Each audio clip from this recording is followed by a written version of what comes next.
Om Sai Shri Sai Jai Jai Sai. Om Shri Sai SATCHARITRA. Chapter 45. In this chapter we cover Kaka Sahib's doubt and Anand Rao's vision, wooden plank, Baba's bedstead and not Bhagat's. Preliminary. We have described in the last 3 chapters Baba's passing away. His physical or finite form has no doubt disappeared from our view, but the infinite or spiritual form, that is the spirit of Baba, ever lives. The Leelas which occurred during his lifetime have been dwelt upon at great length up till now. Ever since his passing away, more Leelas have taken place and are even now happening. This clearly shows that Baba is ever living and helping his devotees as before. The people who got the contact of Baba when he was living were indeed very fortunate, but if any of them did not get a dispassion for the things and enjoyments of the world and had not their minds turned to the Lord, it was surely their ill luck. What was then desired and is still now desired is the wholehearted devotion to Baba. All our senses, organs and mind should cooperate in worshipping and serving Baba. It is no use in engaging some organs in the worship and deflecting others. If a thing like worship or meditation is to be done, it ought to be done with all our mind and soul. The love that a chaste woman bears to her husband is sometimes compared to that which a disciple bears to his master. Yet the former falls far short of the latter, which is incomparable. No one, whether he be father, mother, brother, or any other relation, comes to our aid in attaining the goal of life, that is self-realization. We have to chalk out and traverse the path of self-realization ourselves. We have to discriminate between the unreal and the real, renounce the things and enjoyments of this world, and control our senses and mind, and aspire for liberation only. Instead of depending upon others, we should have full faith in ourselves. When we begin to practice discrimination, we come to know that the world is transient and unreal, and our passion for worldly things becomes less, and ultimately we get dispassion or non-attachment for them. When we know that the Brahma, which is no other than our Guru, is the sole reality, and as it transcends and besets the seeming universe, we begin to worship it in all creatures. This is the unitive bhajan or worship. When we thus worship the Brahma or Guru wholeheartedly, we become one with him and attain self-realization. In short, always chanting the name of the Guru and meditating on him enables us to see him in all beings and confers eternal bliss on us. The following story will illustrate this. Kaka Sahib's doubt and Anand Rao's vision.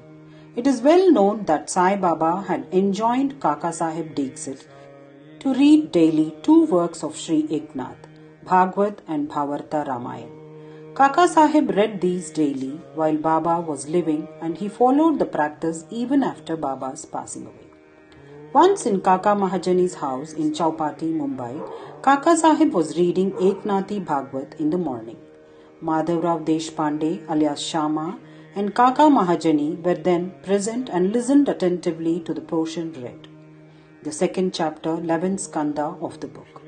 Therein the 9 nathas or siddhas of the Rishabha family, Kavi, Hari, Antariksha, Prabuddha, Pipalayan, Avirhotra, Drumil, Chamas and Karbhajan expounded the principles of the Bhagavad Dharma to King Janak. The latter asked all the 9 nathas most important questions, and each of them answered them satisfactorily. The first, that is Kavi, explained what is Bhagavad Dharma. Hari, the characteristics of a bhakta. Antariksha, what is Maya. Prabuddha, how to cross Maya. Pipalayan, what is Parabrahma. Avirhotra, what is karma. Drumil, the incarnations of God and their deeds. Chamas, how a non-devotee fares after death. Karabhajan, the different modes of worship of God in different ages. The substance of all the exposition was that In this Kali age, the only means of liberation was the remembrance of Hari's, that is Lord's or Guru's feet. After the reading was over, Kaka Sahib said in a despondent tone to Madhav Rao and others, "How wonderful is the discourse of the 9 nathas on bhakti or devotion, but at the same time, how difficult it is to put it into practice. The nathas were perfect, but is it possible for fools like us to attain the devotion as delineated by them? We won't get it even after several births. Then, how are we going to get salvation? It seems that there is no hope for us." Madhav Rao did not like this pessimistic attitude of Kaka Sahib. He said, "It is a pity that one who by his good luck got such jewel as Baba should cry out so despairingly. If he has unwavering faith in Baba, why should he feel restless? The bhakti of the nathas may be strong and powerful, but is not ours loving and affectionate? And has not Baba told us authoritatively that remembering and chanting Hari's and Guru's name confers salvation? Then where is the cause for fear and anxiety?" Kaka Sahib was not satisfied with Madhav Rao's explanation. He continued to be anxious and restless the whole day, thinking and brooding over how to get the powerful bhakti of the nathas. Next morning, the following miracle took place. One gentleman named Anandrao Pakade came there in search of Madhav Rao. The reading of the Bhagavad was then going on. Mr. Pakade sat near Madhav Rao and was whispering something to him. He was mentioning in a low tone his dream vision. As there was some interruption in the reading by this whispering, Kaka Sahib stopped the reading and asked Madhav Rao what the matter was. The latter said, "Yesterday you expressed your doubt. Now here is the explanation of it." Here Mr. Pakade's vision, explaining the characteristic of saving, devotion, and showing that the devotion in the form of bowing down to or worshipping of Guru's feet is sufficient. All were anxious to hear the vision, especially Kaka Sahib. At their suggestion, Mr. Pakade began to relate the vision as follows. "I was standing in a deep sea in waist-deep water. There I saw Sai Baba all of a sudden. He was sitting on a beautiful throne studded with diamonds, with his feet submerged in water. I was most pleased and satisfied with the form of Baba. The vision was so realistic that I never thought that it was a dream." Curiously enough, Madhav Rao was also standing there. He said to me feelingly, "Anandrao, fall at Baba's feet." I rejoined, "I also wish to do so, but his feet are in water. How can I place my head on them? I am helpless." Hearing this, he said to Baba, "O Deva, take out your feet, which are under water." Then Baba immediately took out his feet. I caught them without delay and bowed down to them. On seeing this, Baba blessed me, saying, "Go now, you will attain your welfare. There is no cause for fear and anxiety." He also added, "Give a silk-bordered dhotar to my Shama. You will benefit thereby." In compliance with Baba's order, Mr. Pakade had brought the dhotar and requested Kaka Sahib to hand it over to Madhav Rao, but the latter refused to accept it, saying that unless Baba gave a hint or suggestion for acceptance, he would not accept it. Then, after some discussion, Kaka Sahib decided to cast lots. It was the invariable practice of Kaka Sahib to cast lots in all the matters and to abide by the decision as given in the picked up chit in doubt. In this particular case, 2 chits, on one of which was written to accept and on another to reject, were placed at the feet of Baba's picture. The accept chit was picked up and the dhotar was accepted by Madhav Rao.